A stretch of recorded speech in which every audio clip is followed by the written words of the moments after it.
आज के इस वीडियो में जहां मैं मोदी सरकार की एक फैसले की तारीफ करना चाहती हूं, वहीं साथ साथ मुझे एक बात की चिंता भी है। और मैं उम्मीद करती हूं कि ये चिंता सिर्फ मेरी नहीं है, ये बल्कि ट्विटर पर आपको कई लोगों की तरफ से गंभीरता के साथ ये प्रश्न उठाया जा रहा है। और मैं उम्मीद करती हूँ, आशा करती हूँ कि शायद मोदी सरकार इसकी तरफ कुछ सोचेगी। ये बहुत अच्छा फैसला, सबसे पहली बात अच्छा फैसला है कि भारत सरकार, मोदी सरकार जब बाहर डेलीगेशंस भेज रही है इस इंडिया पाकिस्तान के साथ की इंटेंशंस को देखते हुए, तो हम एक होकर जा रहे हैं, जिसमें अलग अलग पार्टीज से डेलीगेट्स लिए जा रहे हैं, उनके एमपीज को लिया जा रहा है। ये भी दिखाया जा रहा है कि हम एक हैं, हमको तोड़ने की कोशिश मत करो। जब बात आएगी हमारे देश की तो हम सब एक साथ हैं। इसीलिए आप उसमें नाम देखेंगे कई सारे और पार्टी से जुड़े हुए, जिसमें आपको प्रियंका चतुर्वेदी का नाम दिखाई देता है जो कि उद्धव ठाकरे की शिवसेना से है, जिसमें आपको असदुद्दीन ओवैसी का नाम दिखाई दे रहा है। और हम देख रहे हैं कि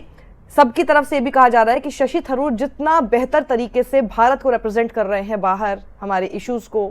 उतना एस जयशंकर भी नहीं कर पा रहे हैं। And Shashi Tharoor is a Congress MP. और जिस तरह से मिलजुल के सब चीजें की जा रही है, लेकिन इसी बीच में एक नाम इसके अंदर ऐसा है, निशिकांत दुबे। सबसे पहले तो अगर ये जा रहे हैं सऊदी सिर्फ इसलिए इस पूरी टीम के साथ, तो इनकी वजह से सारी चीजें फेल हो सकती हैं, क्योंकि ये शख्स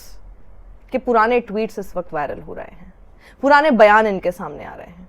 और मेरी गुजारिश है कि अगर ये एक्चुअल में जा ही रहे और मोदी सरकार अपना डिसीजन ये वापस नहीं लेती कि जी निशिकांत दुबे को ना भेजा जाए, किसी और को भेजा जाए,